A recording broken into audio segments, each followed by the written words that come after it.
Bonjour à toutes et à tous et merci d'être avec nous pour ce nouveau live en coulisses avec Anne. Bonjour Anne. Bonjour Marine. Merci beaucoup de donner 30 minutes de ton temps pour nous présenter le métier de Chief of Staff. Donc pour ceux qui sont dans ce live et qui ne connaissent pas encore Chance, je vais vous recontextualiser un peu tout ça. Donc Chance, c'est un bilan de compétences et une communauté d'entraide pour vous aider à trouver votre voie professionnelle ou à réajuster ce qui doit l'être si jamais il y a des choses qui ne vont plus dans votre travail. Et en fait, quand vous faites le parcours, il y a une première partie introspection et ensuite il y a l'exploration. Et dans l'exploration, on vous invite à explorer le champ des possibles des différents métiers. Et là, c'est ce qu'on va faire aujourd'hui avec Anne pour le métier de Chief of Staff, qui est un métier qu'on voit de plus en plus maintenant, mais qui est assez récent comme appellation, si je ne dis pas de bêtises. Donc pour certains, c'est un peu une boîte noire. Même moi, je crois que je n'ai pas tous les contours. Donc je suis ravie que tu nous racontes aujourd'hui. Pour commencer, est-ce que tu peux nous dire un peu qui tu es, ton parcours pro et comment tu en es arrivé à exercer le métier de Chief of Staff? Ouais, bien sûr. Merci déjà de me donner l'occasion d'être ici et bravo pour ce que vous faites. Moi qui suis ça depuis quelques années maintenant, je suis assez admirative et plutôt fan de tout votre travail, donc bravo pour ça. Alors moi j'ai fait des études de droit à Assas et en fait avant d'être diplômée, pour être tout à fait honnête, mon père m'a dit ah tu sais la politique c'est pas mal, ça ouvre plein de portes, ça permet de se construire un réseau et je me suis dit, ah ben super, c'est ça que je vais aller faire. Donc j'ai commencé à bosser à l'Assemblée nationale pour un député UMP à l'époque. Puis j'ai rejoint les équipes de Bruno Le Maire dans le cadre de la campagne de la primaire de la droite et du centre.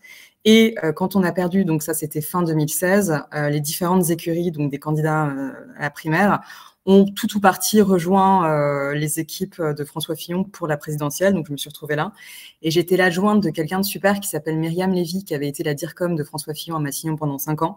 Et moi, je m'occupais des porte-paroles d'essayer, en tout cas, de cadrer et de les aider dans leurs interventions médiatiques, notamment. Voilà, donc ça, c'était une belle aventure. Quand on a perdu la campagne, je me suis demandé ce que j'allais faire et c'était pas évident de retrouver quelque chose avec autant de dynamisme, avec autant d'intensité. Et ça, c'était super important pour moi. J'ai 28 ans à ce moment-là.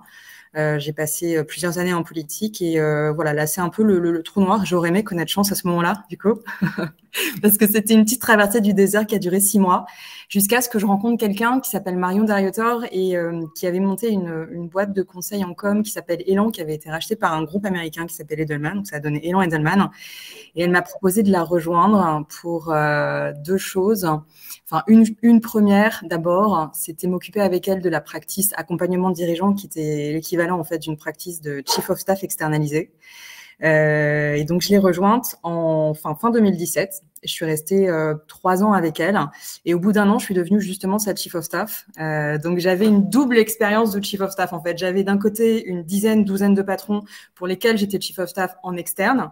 Donc, je m'occupais de leur stratégie de prise de parole, de rencontre, qui on voit, selon quelles priorités, pourquoi, comment, qu'est-ce qu'on leur dit et sur quel sujet on se positionne. Et dans le même temps, avec elle, pour elle, en interne, c'était une boîte de 120 personnes à l'époque. Et là, un petit peu les mêmes sujets sur quand on se positionne, pourquoi, comment, etc. Donc ça, c'était mes premières expériences, je dis ça au pluriel, mes premières expériences de Chief of Staff. J'ai vu beaucoup de choses et ça, c'était vraiment canon parce que je bossais pour des clients de secteurs hyper variés, aussi bien dans l'agro que dans les services, que dans la tech. Donc, j'avais douzaine de patrons que j'accompagnais quasiment au quotidien. Et donc, ça m'a permis de voir tout un tas de choses. Et j'ai fait une rencontre, en fait, justement, dans le cadre des clients que j'avais, quelqu'un qui s'appelle Olivier de Panafieux, qui était à ce moment-là patron d'un cabinet de conseil qui s'appelle Roland Berger, donc chez qui je suis aujourd'hui. J'ai rejoint Olivier en 2020, Olivier et Roland Berger, mais c'est vrai quand on est chief of staff, en fait, je sais pas si tu t'en es aperçu, mais on parle vraiment du patron souvent avant de parler de la boîte. Et donc dans mon cas, j'ai rejoint Olivier en 2020, notamment pour être sa chief of staff en parallèle d'autres sujets. J'adore. Rocambolesque comme parcours. Vraiment. Et c'est génial parce que ça illustre ce qu'on voulait aussi dire chez Chance, c'est que en fait, c'est aussi beaucoup de rencontres, la vie professionnelle et la bonne rencontre qui va nous ouvrir une nouvelle porte. Donc, n'hésitez pas, tous ceux qui nous écoutent, à provoquer ces rendez-vous téléphoniques, ces déj, ces cafés, parce que outre le fait que c'est toujours passionnant d'écouter les gens nous raconter leur métier, ça peut aussi créer des déclics. Pour parler un peu de ton métier concrètement et essayer d'expliquer à ceux qui nous écoutent, Chief of Staff, concrètement, une semaine type de d'Anne, ça ressemble à quoi, l'émission au quotidien? Alors peut-être un tout petit disclaimer avant ça, je suis plus Chief of Staff, donc je l'ai été pendant 1 an et demi chez Berger.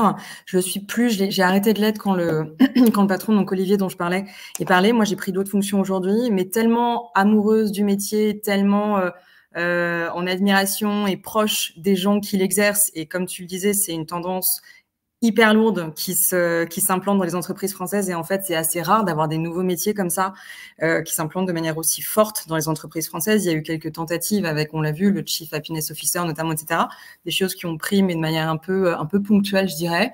Le Chief of Staff, il s'ancre durablement dans les entreprises françaises, et en fait, sentant cette tendance monter, connaissant moi-même, je crois assez bien le métier pour l'avoir exercé 2 fois et pendant plusieurs années, je me suis dit que c'était super de pouvoir faire une étude sur le sujet. Donc, un cabinet de conseil, c'est un petit peu aussi notre métier, c'est de faire, notamment de faire des études, d'aller chercher des sujets et de les éclairer. Et c'est ce que j'ai fait. Donc, j'ai fait une étude il y a 1 an sur le sujet, puis sentant un vrai besoin de créer, d'animer, de fédérer la communauté de Chief of Staff.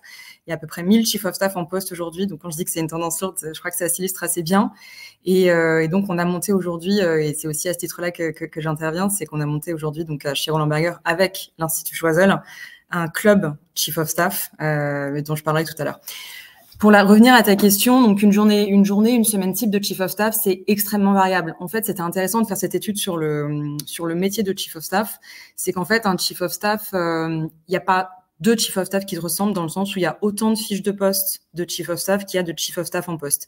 Et de la même manière, il y a autant de Chief of Staff qu'il y a de dirigeants et qu'il y a d'entreprises. Ça va dépendre de la personne, donc de ses appétences, de ses compétences. Ça va dépendre du dirigeant, de ses besoins à un instant T, de lui aussi c'est ce qu'il a, voilà, ce qu'il a à gérer, de ses priorités. Et ça va dépendre de la phase dans laquelle se trouve l'entreprise. Si c'est dans une phase de transfo, le Chief of Staff va être éminemment attaché à ces missions-là. Si c'est dans une phase de restructuration, écoute, de la même manière. Si c'est une phase d'hypercroissance, enfin voilà. Donc, dans mon cas, si je parle de ce que je connais bien, moi, j'étais vraiment aussi bien sur des enjeux internes que des enjeux externes.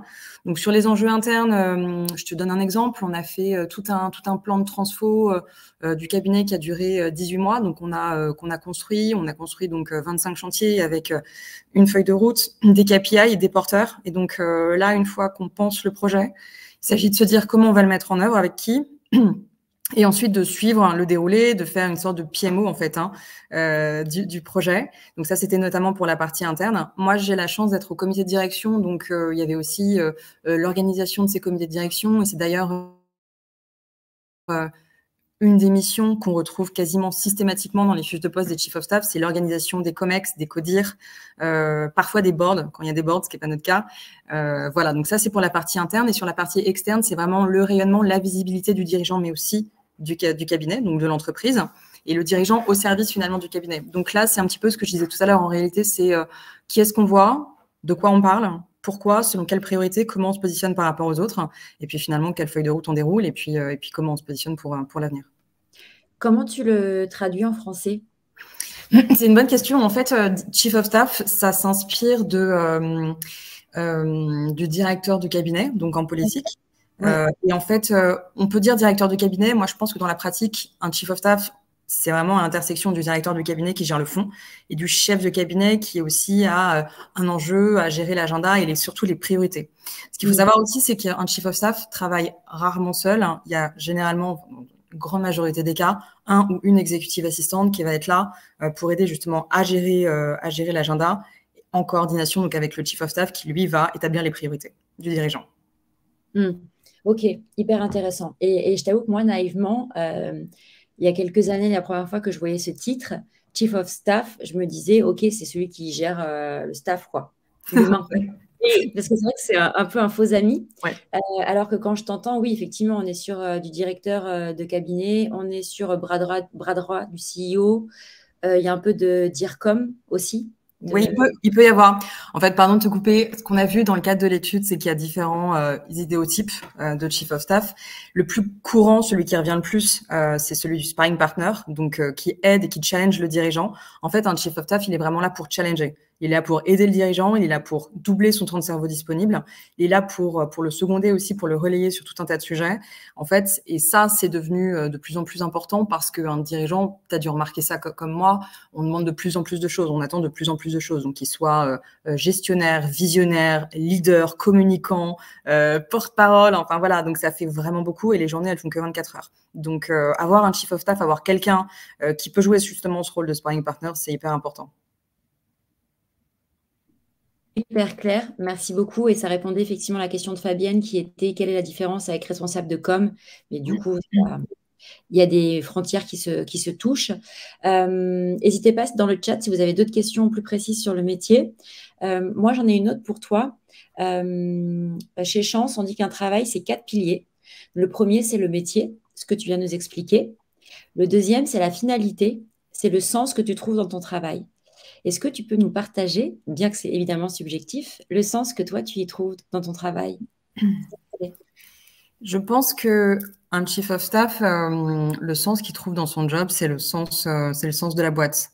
Parce qu'un chief of staff, en fait, est tellement lié au dirigeant, qui est tellement lié à l'entreprise, qu'en fait, il n'y a pas un sens différent, il n'y a pas une mission différente pour le chief of staff que pour le patron, que pour l'entreprise. Ça, c'est la première chose. Donc, c'est très variable. Je pense qu'après, à titre, donc ça, c'est la dimension peut-être macro. À titre peut-être personnel, hein, moi, le sens que j'ai trouvé, le sens très personnel que j'ai trouvé, c'est vraiment un accélérateur de carrière. C'est vraiment un job, un poste qui permet d'avoir une vision vraiment 360 de ce qui se passe dans l'entreprise, de comment les décisions sont prises et de pourquoi et comment on fait les choses. Et à titre encore plus personnel, je pense que côtoyer un dirigeant, on peut pas être chief of staff si on n'admire pas le dirigeant pour lequel on bosse. Donc côtoyer quelqu'un au quotidien, une dizaine voire plus d'heures par jour, quelqu'un qu'on admire et qui a un poste comme ça donne aussi les bons et les mauvais exemples. Je dis avec beaucoup d'humilité, mais c'est vrai que ça nous donne aussi l'opportunité de faire des choix, de prendre ce qu'on trouve bon, de le garder, et puis aussi de se dire, OK, ça par contre, je le laisse de côté. Et donc, c'est vrai que moi, à titre personnel, c'était un accélérateur à la fois de carrière, mais en même temps, très perso, de personnalité, quoi. J'ai vu des trucs, et à l'inverse, des trucs qui m'ont vraiment marqué positivement, et à l'inverse, des trucs que je me suis dit, bon, bah, ça, c'est pas forcément nécessaire, quoi. Ouais. Merci, c'était hyper clair. Je reviens au troisième pilier qui est l'environnement de travail. Et ça rejoint la question de Mabrouka dans le chat. Quelles sont les qualités essentielles à avoir pour travailler comme chief of staff? Quand je t'entends, la première qui me vient en tête, c'est la résistance au stress. Mais je serais ravie que tu nous dises pour toi, c'est quoi les compétences clés pour être chief of staff? Ben, je pense que déjà, la toute première chose, c'est que pour être chief of staff, il faut nécessairement avoir un super fit avec son dirigeant. C'est pour ça, moi, je vois beaucoup de chief of staff en ce moment ou des gens qui veulent devenir chief of staff. Et vraiment, la première chose que je leur dis, c'est ne cherchez pas une entreprise, ne cherchez pas un job, cherchez un dirigeant. Parce qu'on est étroitement lié au dirigeant quand on est chief of staff. Donc ça, c'est la première chose. Quand on est chief of staff, il faut être à fond, en fait. Hein. Franchement, sans y aller par quatre chemins, on a besoin d'être à fond. Je pense qu'il y a vraiment un besoin d'être hyper dynamique, très problem solver, parce qu'il va vous arriver tout un tas de trucs dans le visage. Vous êtes franchement rarement prêt à ça. J'ai plein de chief of staff qui prennent leur poste et ça a été mon cas. Moi, je donne un exemple, il m'en voudra pas, mais je suis arrivée chez Berger, en plus en plein Covid, et ça faisait non pas 3 mois que j'étais là, parce que tu sais, quand tu arrives dans un poste, tu dois savoir mieux que moi d'ailleurs, je crois, normalement, moi, j'ai pas connu ça, mais normalement, tu as les 100 jours, tu sais, pour dresser des constats, tu vois, travailler un plan. Non, ben moi, j'ai eu 24 heures, en fait. Il a débarqué dans mon bureau 24 heures après mon arrivée, et puis il m'a dit, bon alors, ton plan, il est où? Moi, je le veux dans une semaine. Waouh, ok. Et ben ça, c'était une bonne mise en jambe, et je pense que ça reflète aussi bien le métier de chief of staff, c'est être capable de s'adapter, être à fond, savoir prendre des sujets, savoir gérer les sujets, savoir les prioriser, parce qu'il se passe pas tellement de trucs. At some point, on a vraiment besoin de se dire, ok, ça c'est P1, ça c'est P2, ça je le gère aujourd'hui, ça peut attendre demain. Et il y a aussi une dimension très soft skills, dans le sens où on a vraiment besoin de savoir créer du lien avec les gens. Le dirigeant, il manque malheureusement souvent de temps pour faire les liens avec les équipes, pour faire redescendre les infos. Et le chief of staff, donc, a aussi vraiment ce rôle-là. Voilà ce que je dirais. Est-ce qu'il y a des compétences plus techniques? Oui, ce qu'on a vu dans l'étude, et c'est assez intéressant, c'est qu'un chief of staff sur deux qui sort soit du conseil en strat, soit de la finance, un chief of staff a besoin d'avoir des hard skills en fait, des compétences analytiques. Un chief of staff est souvent appelé pour faire des plans strat, voilà. Donc il y a vraiment un besoin d'avoir des hard skills. C'est pour ça que le conseil ou la finance typiquement sont des bons backgrounds, peuvent être en tout cas des bons backgrounds. Toujours pour continuer sur le pilier environnement, est-ce que l'exercice du métier peut beaucoup varier selon la structure dans laquelle tu l'exerces? Et en termes d'équilibre vie pro, vie perso, qu'est-ce que tu peux nous dire sur le sujet? Sur les structures qui font varier les jobs de chief of staff, oui, évidemment, et c'est vraiment énorme. On n'a pas le même job, même si on a le même intitulé. Un chief of staff dans une start-up et un chief of staff dans un grand groupe, ça n'a rien à voir. Ce que j'ai pu voir, c'est que un chief of staff, par exemple, dans une start-up, c'est effectivement le bras droit, le couteau suisse. J'ai beaucoup de chief of staff, par exemple, qui m'ont dit qu'en arrivant à leur job de chief of staff dans une start-up ou une scale-up, du reste, ils avaient dû pallier l'absence, je sais pas moi, du CFO ou du DIRCOM pendant 2 mois, pendant 3 mois, le temps que ce soit trouvé. Donc il y a vraiment cette notion de couteau suisse et du chief of staff vraiment qui va pouvoir aller sur un sujet, puis sur un autre, puis voilà. Il y a une structuration pas tout à fait clair, mais qui fait aussi beaucoup l'attrait du job, puisque on est sur des profils qui sont hyper curieux, qui ont très envie. Donc voilà, ça c'est pour la partie peut-être plus petite structure. Dans les grands groupes, ce que je vois, c'est que la dimension de chief of staff, elle est beaucoup plus politique, dans le sens où il y a vraiment davantage un enjeu de fluidifier les relations, de faire passer les infos. Il y a un couloir de nage qui est beaucoup plus défini. Et tu vois, par exemple, il y a de plus en plus de grands groupes aujourd'hui. Si je te parle un peu de chiffres, tu vois, il y a 2/3 de dirigeants du CAC 40 qui sont aujourd'hui accompagnés par un chief of staff. Il y a de plus en plus de COMEX, on a 10, 15, 20 membres du COMEX qui sont chacun accompagnés par un chief of staff aussi. Donc, dans ces boîtes-là, ça veut dire qu'on a des fiches de poste qui sont et des rôles qui sont beaucoup plus clairs, des couloirs de nage qui sont beaucoup plus définis et des missions qui sont donc très différentes. Il y a moins cette notion de couteau suisse. Ok, super clair, merci beaucoup. J'arrive au 4e pilier, les impératifs, où on trouve notamment la question de la rémunération, sans dire évidemment la tienne, et sachant que ça peut aussi beaucoup varier selon les structures, les profils. Mais est-ce que tu peux nous donner un peu des fourchettes aux différents niveaux de carrière pour avoir une idée? Oui, bien sûr. Et on n'a pas répondu, je vais y revenir peut-être tout de suite, commencer par ça, sur l'équilibre vie pro, vie perso. En fait, moi, je vais être hyper honnête. Tu vois, je parle du job et je l'adore hein, et ça a été incroyable. Et tu vois, pour rien au monde, je changerais ce que j'ai fait. Par contre, c'est pas que ça, c'est aussi super dur. Moi, j'ai frôlé le burn-out à 2 reprises en plusieurs années. Hein. Et ce qui m'a fait tenir, c'est justement la mission que je m'étais donnée, les enjeux qu'il y avait que je trouvais vraiment, vraiment passionnants. Mais voilà, c'est un métier qui peut être très dur, dans lesquels on a des phases vraiment de rush. Et ça, c'est bien de le savoir en prenant le job. Voilà, donc il y a ce côté génial, central, et parce qu'on a accès à des infos, à des rendez-vous, à des gens qui sont très brillants et auxquels on n'aurait pas accès si on n'était pas dans ce rôle-là. Et d'ailleurs, j'ai constaté qu'il y avait un truc qui commençait à exister, c'est un peu le blues du chief of staff, en fait. Hein. Quand on arrête d'être chief of staff, moi, j'ai plusieurs copains qui m'ont dit « Oh là là, mais j'ai plus accès aux mêmes infos, je suis plus au COMEX, je suis plus au board. Waouh !» Et du coup, je me sens un peu moins importante, donc c'est pas facile d'y revenir. Mais ça vient avec un coût.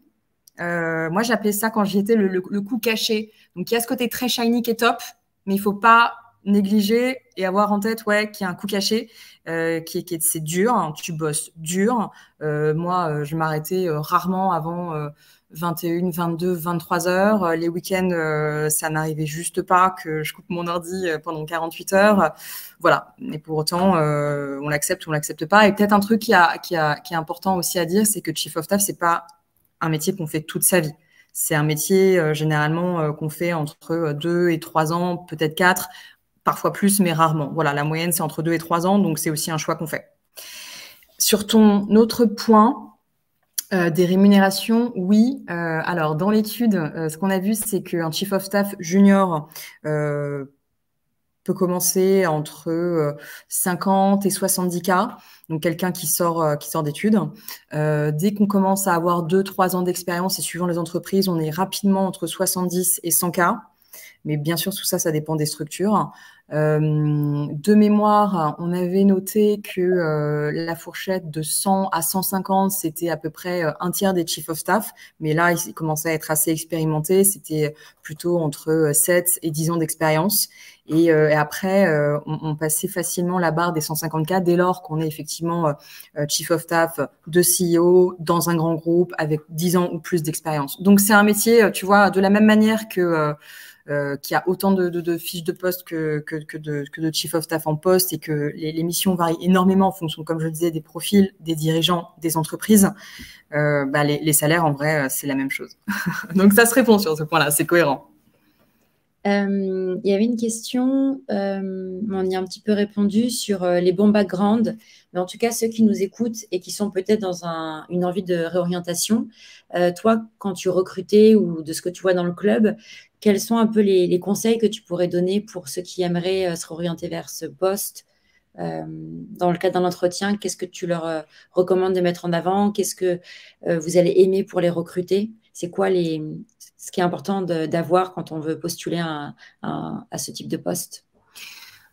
Il y a un énorme jeu autour justement des soft skills, c'est la fiabilité, la confiance qui va pouvoir être développée. Donc avant toute chose, avant le background, avant la formation, avant tout le reste, c'est le fit avec le dirigeant. C'est vraiment ça. En fait, j'ai envie de dire que tout est possible et je vois de tout. Alors, bien sûr, on va pas se mentir, et c'est d'ailleurs pas mon cas, hein, on voit beaucoup de grandes écoles de commerce, de personnes issues de grandes écoles de commerce ou de Sciences Po qui deviennent chief of staff, mais pas que. Donc, j'ai pas envie d'avoir une réponse limitante parce que moi-même, donc j'ai fait du droit, donc j'ai pas cette formation-là et j'ai été chief of staff et donc plusieurs fois. Et en fait, voilà, tout est possible. Le principal sujet, c'est vraiment d'avoir le bon fit avec le dirigeant et de savoir un petit peu ce dans quoi on s'engage et d'y aller pour les bonnes raisons. Merci. N'hésitez pas si vous avez des dernières questions qu'on pourra prendre avant la fin. Peut-être, Anne, si tu veux nous parler en quelques minutes du club que tu as créé. Oui, avec plaisir. Donc, en fait, pour moi, c'est un peu mon give back parce que la fonction m'a tellement apporté que je trouve vraiment sympa de pouvoir permettre justement au chief of staff de se retrouver. Je produis pas mal de contenu. Donc, on a un club donc, qui s'appelle le Club Chief of Staff qui est ouvert à tous. Il n'y a rien de payant, il n'y a pas de sélection. Donc, c'est pour qui veut joindre. Aussi bien les Chief of Staff en poste que les anciens Chief of Staff que les aspirants Chief of Staff. On a fait une page, donc il y a deux moyens pour le rejoindre si les rencontres et les contenus et les newsletters intéressent les gens qui nous écoutent. Il suffit de taper Chief of Staff Roland Berger. Si tout va bien, on tombe sur une page web, donc une page de notre site qui met un lien vers un formulaire donc pour s'inscrire donc au club. Donc le club, c'est plusieurs choses. C'est d'une part des événements donc généralistes. On en a fait un, donc le club est récent, on l'a lancé il y a à peu près 6 mois. On a fait un premier événement donc avec Mathias Vichra, qui est ancien chief of staff, qui est le patron de Sciences Po aujourd'hui, qui a été directeur de cabinet, lui, dans le public, avant de rejoindre Danone, dans le sens SNCF, puis Danone, puis donc Sciences Po. Et alors, lui, c'est rigolo, et je déjeunais avec elle hier, il a gardé la même chief of staff dans ses 3 entreprises différentes, tu vois. Donc, comme quoi, il y a vraiment des passionnés, et quand je vous parle de fit et de confiance, quand ça marche, et il se peut que ça dure. Voilà, on en fait un deuxième là courant octobre et puis un troisième courant novembre. Donc il y a des événements. Je publie aussi des contenus. Donc il y a cette première étude donc dont j'ai parlé, donc qui est sortie en début d'année, qui est aussi disponible sur le site. J'ai lancé la semaine dernière une série digitale d'épisodes de vidéos donc qui durent entre 2 et 3 minutes chacun et qui viennent chacun mettre en avant un profil de Chief of Staff. Et ce qu'on voit qui est assez amusant, c'est que il n'y a pas 2 vidéos qui se ressemblent parce qu'il y a tellement de profils différents. Donc ça, c'est envoyé en newsletter tous les lundis. Et puis après, des rencontres. Moi, je passe pas mal de temps à rencontrer des chief of staff ou des aspirants de chief of staff. Donc, il faut pas hésiter aussi à m'écrire. Donc, sur LinkedIn, c'est le plus simple. Et je prends toujours le temps soit de répondre, soit de voir les gens, ou les deux d'ailleurs. Et puis, il m'arrive aussi beaucoup de mettre les uns en contact avec les autres en fonction des sujets, des appétences. Et ce qu'on voit, c'est que la communauté et les chief of staff qui la composent sont hyper ouverts et vraiment désireux d'aider, parce qu'on a tous, enfin en tout cas la plupart, et j'espère que demain ce sera moins le cas, quand on prend un job de chief of staff, on est quand même un petit peu perdu, un peu seul. C'est un truc dont on n'a pas parlé, mais la solitude du chief of staff, elle existe de la même manière que la solitude du dirigeant existe. Le chief of staff, en fait, peut rapidement être perçu comme la tour de contrôle, l'œil de Moscou du dirigeant, et donc susciter un peu de méfiance, voire de la défiance. Et donc, il peut être assez difficile finalement de trouver sa place. Et là-dessus, je vous invite à regarder justement la vidéo que j'ai publiée lundi, donc sur LinkedIn, qui met en avant Marc-Antoine Bordet, qui est chief of staff chez Natixis, et qui passe un message juste génial. C'est que lui, c'est le plus jeune chief of staff chez Natixis, et en fait, avec la persévérance, la confiance et les contacts qui vont bien, il s'est fait vachement bien accepter. Bon bref, il raconte son histoire, et c'est vraiment hyper inspirant. Trop chouette, hyper intéressant. Je vais aller regarder la vidéo, ça donne envie. Je vous ai mis dans le chat, pour ceux qui sont là, le lien vers le club Chief of Staff. Donc, vous pouvez le prendre maintenant dans le chat si ça vous intéresse, parce qu'après, dans quelques minutes, ça va fermer la fenêtre. Je vous ai mis aussi le LinkedIn d'Anne, donc Corteggiano, si vous voulez la contacter pour des questions sur le métier, parce que je vois que vous en aviez beaucoup. Il y en a qui te demandent, Anne, même si tu m'as un peu dit avant qu'on lance la conférence, tu disais que le Chief of Staff, c'est une période dans la vie, tu ne le fais pas toute ta vie. Du coup, les gens demandent dans le chat, on fait quoi comme métier après? Ça, c'est la question d'Anaïs. Et Fabienne dit, et toi, Anne, de quoi avez-vous envie pour l'après? Trop bien. Alors, deux choses sur la première question. Chief of Staff, donc comme je disais, c'est un tremplin de carrière. La plupart du temps, donc 80% des cas, pour cranter un job opérationnel dans la même boîte ensuite.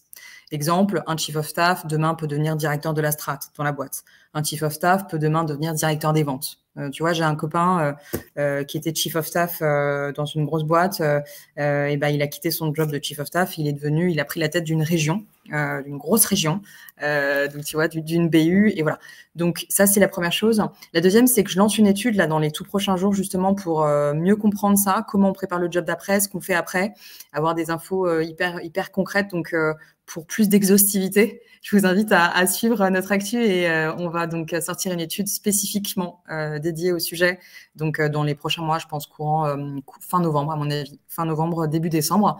Et en ce qui me concerne, moi je fais plutôt du business maintenant, justement du business développement, et tu vois, donc Chief of Staff, ça mène à tout, mais surtout ce en quoi on a envie de croire pour la suite, quoi. Ouais, j'ai l'impression, en tout cas, en t'entendant, que tu peux globalement faire tout ce que tu as envie de faire après. Parce que vous avez des personnalités qui sont hyper tout-terrain et bosseurs et persévérants. Donc, a priori, tout est possible. C'était chouette. Avec une bonne rencontre, tout est possible, je crois, ouais. Ça me fait une super transition pour le mot de la fin. Je viens de vous mettre dans le chat le lien vers la communauté Chance. Donc, en fait, ce que vient de faire Anne avec nous aujourd'hui, c'est de l'entraide. C'est-à-dire qu'elle a accepté de donner 30 minutes de son temps pour aider celles et ceux qui se posent des questions ou qui veulent découvrir de nouveaux métiers. Donc, merci beaucoup, Anne, de nous avoir donné ces 30 minutes. Évidemment bénévolement, je précise, pour aider toutes celles et ceux qui voulaient découvrir ce métier. En plus, plein de ressources, vu que tu es fondatrice du club. Donc, c'est génial. On ne pouvait pas rêver mieux pour représenter le métier de Chief of Staff. Je vois que tout le monde te dit merci dans le chat.